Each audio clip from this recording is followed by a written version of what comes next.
ससुराल का माल मायके में। बहन जी आप तो बिल्कुल परेशान ना हो, आज से आपकी बेटी हमारी और आपका हमारा परिवार दोनों एक ही है। आपकी बेटी को यहाँ कोई तकलीफ नहीं होगी। ये तो आपका बड़प्पन है बहन जी। हमारी बिटिया आपके घर खुश रहे, हमें और क्या चाहिए। संगीता बेटा, आज से यही तुम्हारा घर है। बिना संकोच के अच्छे से रहना खाना सब कुछ तुम बहुओं का ही तो है।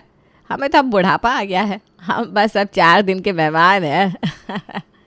जी माँ जी। तो भाई ये कुछ सदियों से चले आ रहे शब्द थे जो हर सास अपनी नई नवेली बहू से कहती है। पर घर की छोटी बहू रानी संगीता इस बात को इतना दिल से ले लेगी कि शर्मा परिवार की कमर टूट जाएगी, ये तो किसी ने नहीं सोचा था। अभी शादी के 10 ही दिन गुजरे थे कि संगीता का भाई अपनी बहन से मिलने आ धमका। अरे दीदी क्या हाल है, सब बढ़िया है? हाँ छोटू मैं ठीक हूँ, घर पर सब ठीक है ना? अरे छोटू तो इतनी सुबह सुबह यहाँ, क्या बात है? कॉलेज वगैरह छोड़ छाड़ दिया क्या? पाई लगू जीजा जी। अरे कॉलेज तो नहीं छोड़ा, बस दीदी की याद आ गई तो मिलने चला आया। अच्छा किया। चलो तुम भाई बहन बातें करो, मैं ऑफिस चलता हूँ, लेट हो रहा है। अरे वाह जीजा जी, क्या घड़ी पहनी है आपने, दिखाना ज़रा। अरे वाह ये तो फॉसिल की है। वाह जीजा जी, आपकी घड़ी भी ना आपकी तरफ ब्रांडेड है। इसे कितने की होगी ये? कुछ खास नहीं, बस 15,000। क्यों, तुझे अच्छी लग रही है क्या घड़ी? पसंद है तो ऐसे ही कह दे, ऐसे बातें गोल गोल करने की क्या ज़रूरत है? अरे नहीं दीदी, वो तो जनरल नॉलेज के लिए पूछ रहा था, पर सच को है बहुत सुंदर। जी सुनिए ना, देखो छोटू को आपकी ये घड़ी कितनी पसंद आ गई है, प्लीज़ इसे दे दीजिए, आप दूसरी ले आना। अरे पर ये उफ वो आप भी ना बहुत सोचते हैं, पर कुछ नहीं, लाइए अपना हाथ। संगीता ने लंबे हाथों से अपने पति के हाथों से घड़ी खोलकर छोटू को पहना दी। देखो तो कितना जच रही है मेरे छोटू के हाथों पर, नहीं? थैंक यू जीजा जी, यू आर दी बेस्ट। साले ने 15,000 की मेरी फेवरेट घड़ी उतरवा ली। कोई मुझसे पूछे कितना बड़ा सदमा लगा है मुझे, अब मक्खन लगा रहा है। भाई अमित अब खिसक ले यहाँ से, वरना ये तेरी चड्डी भी उतरवा लेगा, ये भी ब्रांडेड जो है। दीदी आपका घर ना वाकई बहुत शानदार है, सब महंगी महंगी चीज़ें दिखाई पड़ रही है। खैर अब मैं चलता हूँ, बाज़ार से कुछ सामान भी लेना है, माने का है। अच्छा क्या सामान लेना है? अरे कुछ खास नहीं दीदी, बस 2-4 किलो मेवे लेने हैं, माँ कह रही थी ड्राई फ्रूट के स्पेशल लड्डू बनाएगी। अरे तो बाज़ार से खरीदने की क्या ज़रूरत है, यहाँ पर ना बहुत रखे हुए हैं। तो रुक मैं अभी लेकर आती हूँ। संगीता लंबे कदमों से किचन में चली गई और मेवों को पैक करने लगी। तभी उसकी जेठानी रमा भी वहाँ आ गई। अरे संगीता, तुम्हारा भाई बाहर अकेला बैठा है और तुम ड्राई फ्रूट्स की पैकिंग में लगी हो, ये कहीं नहीं जा रहे, जाओ भाई के साथ बैठो। अरे भाभी वो मैं छोटू के लिए ही मेवे पैक कर रही हूँ। इतने मेवे? तुमने तो पूरा किचन ही खाली कर दिया।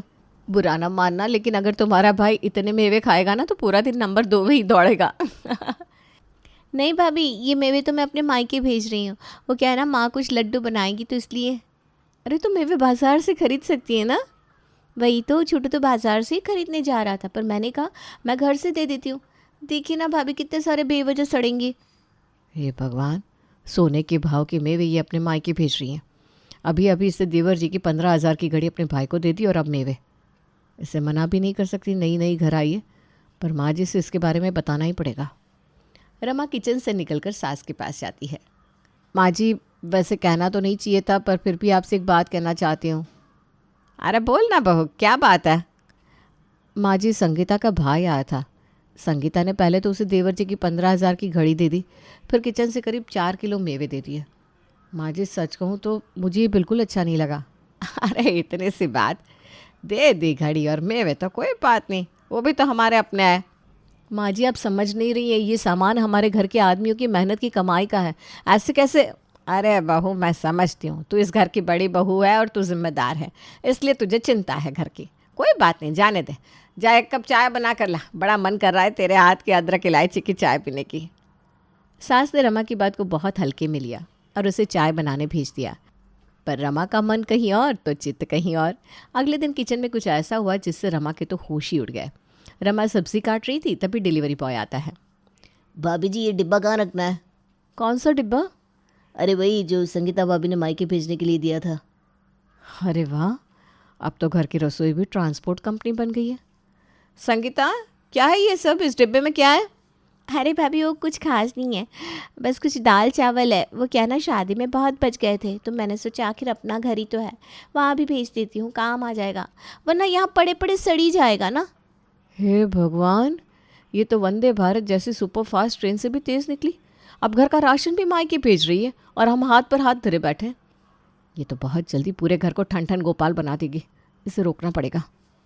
संगीता, मैं कह रही थी कि तुम अगर ऐसे सामान भेजोगी, मेरा मतलब है डिलीवरी बॉय से, तो आस पड़ोस वाले क्या कहेंगे?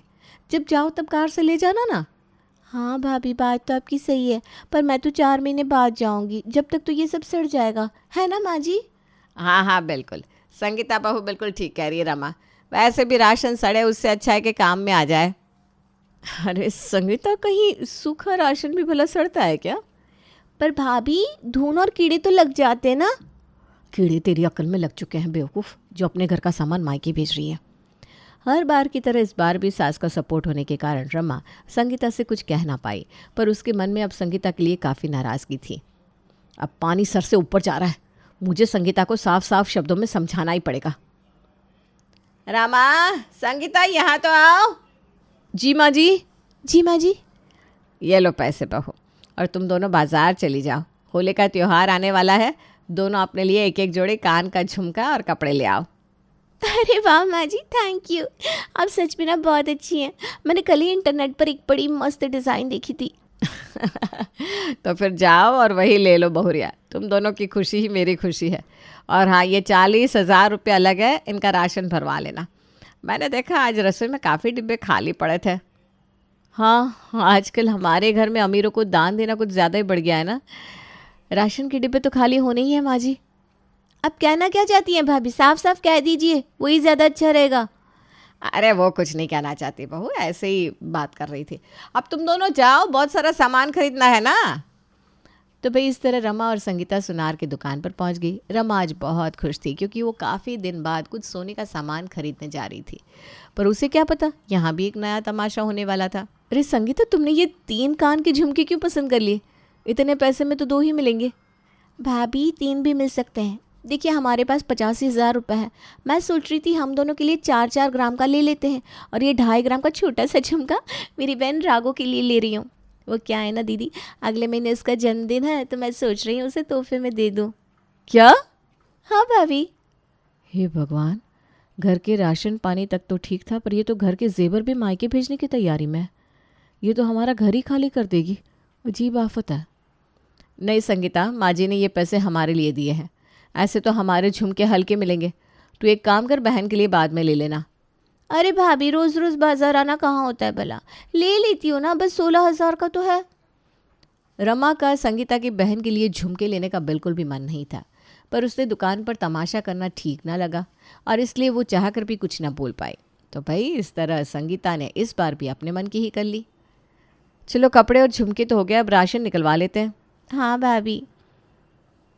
भैया ये रही सामान की लिस्ट, 2 जगह राशन निकाल दीजिए। 2 जगह क्यों संगीता? क्या तुम ये भी मायके के लिए ले रही हो? हाँ भाभी, वो क्या है ना, आज सुबह ही मेरी मम्मी से बात हुई तो उन्होंने बताया वहाँ भी राशन ख़त्म हो गया है, तो मैंने सोचा लगे हाथ वहाँ के लिए भी ले लेती हूँ। अरे भाई ये क्या बात हुई? हमें तो हमारे घर के राशन के लिए पैसे मिले हैं, फिर हमारा सामान कम हो जाएगा ना। तो कोई बात नहीं ना भाभी, हम फिर से ले लेंगे। अरे भला ये क्या बात हुई संगीता, ये बिल्कुल ठीक नहीं है। बहन जी आप लोग फाइनल कर लो, तब तक मैं दूसरे भाई साहब का राशन निकाल लेता हूँ। संगीता, मैं इस चीज़ के लिए बिल्कुल खिलाफ हूँ। हमारे घर का सामान तुम तुम्हारे मायके भेज रही हो, ज़रा ये भी तो सोचो हमारे पति कितनी मेहनत से कमाते हैं। भाभी आप ना बात का बतंगड़ बना रही हो, थोड़ा तो दिल बड़ा रखा करो भाभी।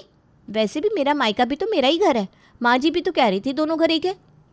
भाई अब क्या था, संगीता ने पूरे 20,000 का राशन अपने मायके वालों के लिए ले लिया।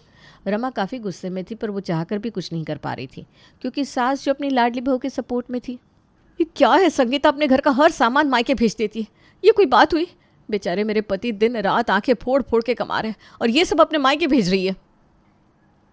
क्या हुआ बहू, क्या बड़बड़ा रही हो अकेले में?